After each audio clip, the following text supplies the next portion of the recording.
Hello বন্ধুরা, কেমন আছেন সবাই? অন্টারিও প্রভিন্সের গুরুত্বপূর্ণ একটা আপডেট নিয়ে আজকে আপনাদের সাথে কথা বলছি। কানাডাতে বা ফার্স্ট ওয়ার্ল্ড কান্ট্রিগুলোতে ইন্স্যুরেন্স করাটা খুবই জরুরি একটা ইস্যু। কারণ হচ্ছে আপনাদের বিভিন্ন ধরনের সমস্যায় আপনাদেরকে সহযোগিতা করার জন্য ইন্স্যুরেন্স কোম্পানিগুলো এগিয়ে আসে। এই কারণে ইন্স্যুরেন্সের জন্য একটা ফি পেমেন্ট করাটা জরুরি বিষয়। ইউজুয়ালি অন্টারিও প্রভিন্সের ইউনিভার্সিটিগুলোতে ইন্স্যুরেন্সের জন্য ফি নেওয়া হয় আপনাদের থেকে, স্টুডেন্ট হিসেবে যারা আসেন।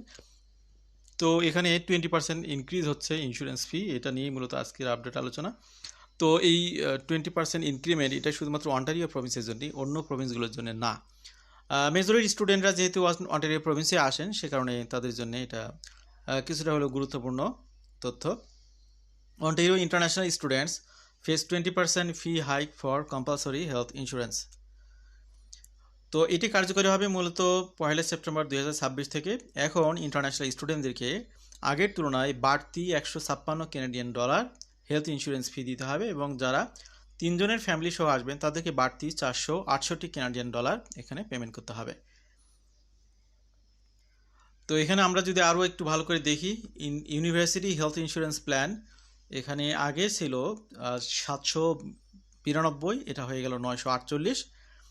3 জনের ফ্যামিলির জন্য আগে এটার পরিমাণ ছিল 2376, এখন এটা 2844।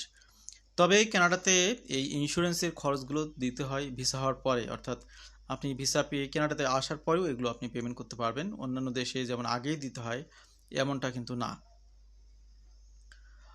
তো 1 সেপ্টেম্বর 2026 থেকে অগাস্ট 31, 2027 পর্যন্ত এই নতুন যে রেট সেটা কার্যকর থাকবে। কোন কোন স্টুডেন্টদের জন্য বা কোন কোন ইউনিভার্সিটি স্টুডেন্টদের জন্য এটা কার্যকরী হবে? Purchasing the coverage is compulsory for international student enroll in university health insurance plan member institution. তো ইউএসআইপি এটার মেম্বার ইনস্টিটিউশন রয়েছে কানাডার নাম করা এইসব পাবলিক ইউনিভার্সিটিগুলো, সেখানে পড়লে আপনাদের অবশ্যই এই ইন্স্যুরেন্স ফিটা দিতে হবে। 22টি পাবলিকলি ফান্ডেড অন্টারিও ইউনিভার্সিটিজ, এর মধ্যে রয়েছে Algoma University, Brock University, Carleton University, Lakehead University, Laurentian University, McMaster University, নিসিবি University, OCAD University, Queen's University, Royal Military College of Canada, Saint Paul University, Toronto Metropolitan University, Trent University, University de Ontario Francais, তারপরে University of Guelph, University of Ontario Institute of Technology Ontario Tech, University of Ottawa, University of Toronto, University of Waterloo, University of western Ontario, Wilfrid Laurier University, York University. তো এই ইউনিভার্সিটিগুলোতে যারা পড়তে আসবেন তাদেরকে এই health insurance প্ল্যানটা নিতেই হবে, যেটা আগে কম ছিল সেটা বাড়তেছে, এটাই হলো নিউজ। তো এই ইন্স্যুরেন্সটা নিয়ে একটু কথা বলি। Majority of international student enrolled at member institution are compelled to purchase USIP coverage for the duration of their studies. Enrolled students are automatically charged the cost of USIP premiums each term to their student account alongside their tuition and other fees unless they opt out by notifying their institution. তো এখানে ইন্স্যুরেন্সের যে আপনারা ফি দিচ্ছেন শুধু টাকা দিয়েই খামতে হচ্ছেন তা কিন্তু না, এটার এগেনস্টে আপনাদের অনেকগুলো ফ্যাসিলিটিসও দিচ্ছে এই ইন্স্যুরেন্স কোম্পানিগুলো। Student can only opt out of USIP if they meet 4 of the exemptions. 4টি কারণ থাকলে আপনারা এই ইন্স্যুরেন্সগুলো থেকে রেহাই পেতে পারেন বা অ্যাভয়েড করতে পারেন। They have or will have coverage under OHIP, অর্থাৎ অন্টারিও হেলথ ইন্স্যুরেন্স প্ল্যানের কাভারেজ যদি কেউ পেয়ে থাকেন। They have coverage under another eligible pre-approved plan. They have diplomatic status. They have coverage under sponsored plan supported by their government. এই 4টি ক্ষেত্রে এবার এই আপনার ইন্স্যুরেন্স প্ল্যানগুলো লাগবে না। কিছু স্টুডেন্ট এখান থেকে এক্সাম পাচ্ছে, তবে ইন্টারন্যাশনাল স্টুডেন্ট, ফরেন স্টুডেন্ট যারা, তারা ওএইচআইপি এই ফ্যাসিলিটিসগুলো পায় না। এই জন্য তাদেরকে অবশ্যই এই ইন্স্যুরেন্স কাভারেজের আওতায় আসতে হবে। ইন কন্ট্রাস্ট টু প্রভিন্সেস, বিশেষ করে অ্যালবার্টা, ব্রিটিশ কলাম্বিয়া, এই প্রভিন্সগুলোতে প্রভিন্সিয়াল প্ল্যানের মধ্যেই থাকে এই সুযোগ সুবিধাগুলো। কোয়ালিফাইড ইন্টারন্যাশনাল স্টুডেন্টরা এখানে প্রভিন্স থেকে এই ফ্যাসিলিটিসগুলো পেয়ে থাকেন। International student must enrol their dependents in USIP if the dependents live with them in Ontario. যারা ফ্যামিলি সহ আসবেন তাদের জন্য ইন্স্যুরেন্সগুলো অবশ্যই আপনাকে কনফার্ম করতে হবে, unless they meet one of the above criteria. যদি কেউ এক্সামশনের মধ্যে না পড়েন তাহলে তাদের অবশ্যই ইন্স্যুরেন্স প্ল্যানে আসতে হবে। This is not automatic and must be done manually by their international student. Coverage starts on the date an international student arrivals in Canada on or 10th of the month before the study period begins. What does USIP cover? তো এটা কি কি cover করবে সেটা তো একটা বিষয়, যে আমরা শুধু টাকা দিলাম এর বিনিময়ে আমরা কি পাবো, সেটা তো একটা প্রশ্ন আসতেই পারে।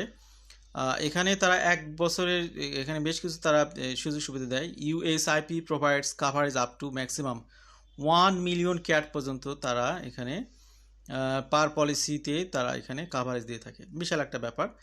As the coverage provided to international students who do not qualify for USIP is designed to cover certain basic medical services considered necessary. কাভারেজের মধ্যে কী কী থাকবে, যেমন হচ্ছে visit to primary care physician, তারপরে diagnostic test, emergency room visit, এরপরে surgeries performed in hospitals, তারপরে হচ্ছে up to maximum 1 million per policy year according to USIP coverage details web page. USIP coverage is not equivalent to OSIP coverage. Extended health coverage. Many international students will also purchase extended group healthcare insurance which cover service not covered by USIP.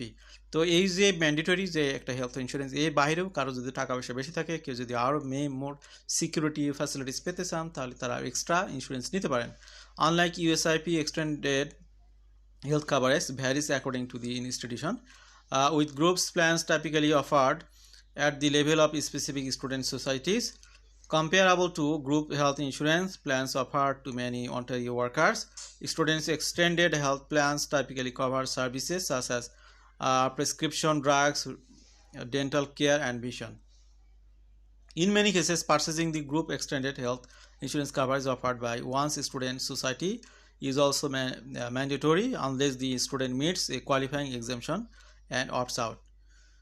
To be exempt, a student must typically show proof of comparable coverage from another extended health insurance plan, for example, by being covered through an employer group plan as the spouse or dependent of a worker. তো কেউ যদি অন্যান্য insurance কাভারেজের মধ্যে থাকে তাহলে তিনি এটার মধ্যে ম্যান্ডেটরি পর্যায়ে পড়বেন না। যেমন আপনি ফ্যামিলি সহ গেলেন, স্টুডেন্ট হিসেবে আপনি নিচ্ছেন, আপনার ফ্যামিলি কাভারেজের ক্ষেত্রে আপনার হাজব্যান্ড ওপেন ওয়ার্ক পারমিট নিয়ে যেহেতু থাকতেছে, বা আপনার ওয়াইফের যদি ওপেন ওয়ার্ক পারমিট থাকে, তিনি যদি ওয়ার্কার হিসেবে তার কোম্পানি থেকে ইন্স্যুরেন্স কাভারেজ পান, তাহলে আপনাকে আলাদা করে তার জন্য সেটার প্রয়োজন হবে না।